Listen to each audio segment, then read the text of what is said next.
known for their poofy afros and black leather suits, the Black Panther Party was one of the most iconic organizations in the 20th century.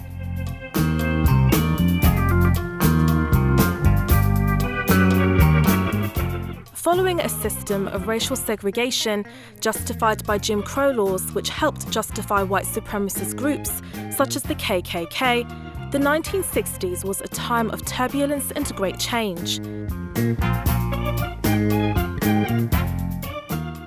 The 1964 Civil Rights Act marked the installation of one of America's most iconic legislation amendments, along with the 1965 Voter Registration Act, which gave all Americans access to the democratic process.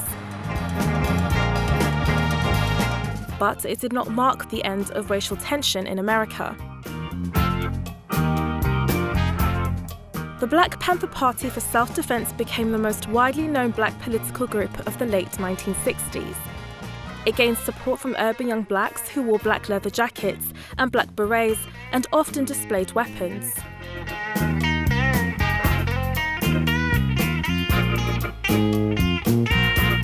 It emerged as a splinter group from the main civil rights movement headed by Dr. Martin Luther King Jr. It was a political organization manifested from the vision of Huey P. Newton, who was the seventh son of a Louisiana family transplanted to Oakland, California. Newton gathered a few of his longtime friends, including Bobby Seale and David Hilliard, and developed a skeletal outline for this organization.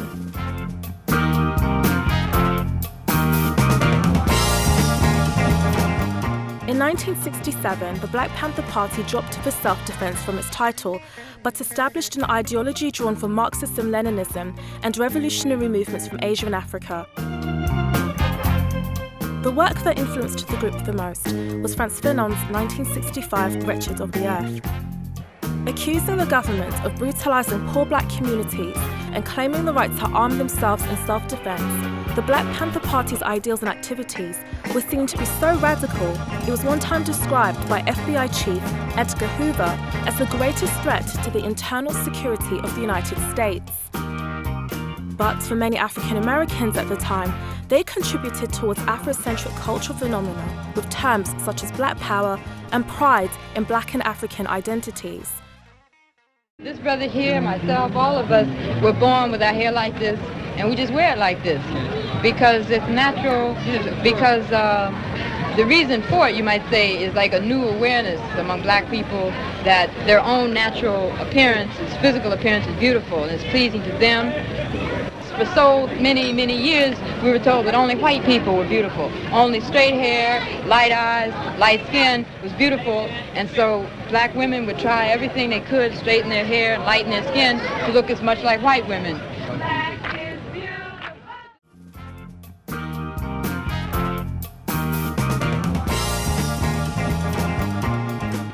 In all, the Black Panther Party was committed to dismantling institutional racism.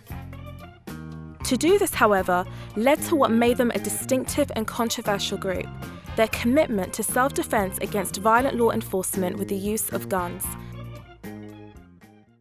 The people in Mississippi, as well as Mississippi, New York, and elsewhere, know that freedom comes to us either by ballots or by bullets. Much of this thinking was influenced by Malcolm X, whose time in the Nation of Islam was marked by the separation of black and white communities. The long-awaited decision in the Huey Newton murder trial, which has drawn worldwide attention, is now very near.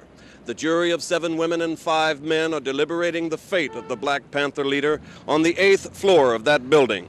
It is their job to decide whether he is guilty of killing Oakland policeman John Fry and wounding Officer Herbert Haynes in a pre-dawn shootout last October 28th.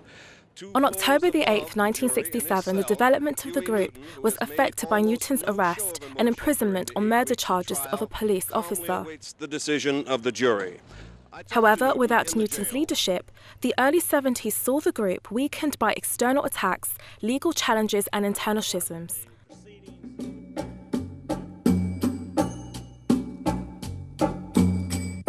In 1970, Newton was released in prison and focused on social welfare programs such as free breakfast programs, free medical care, and after-school schemes teaching black history.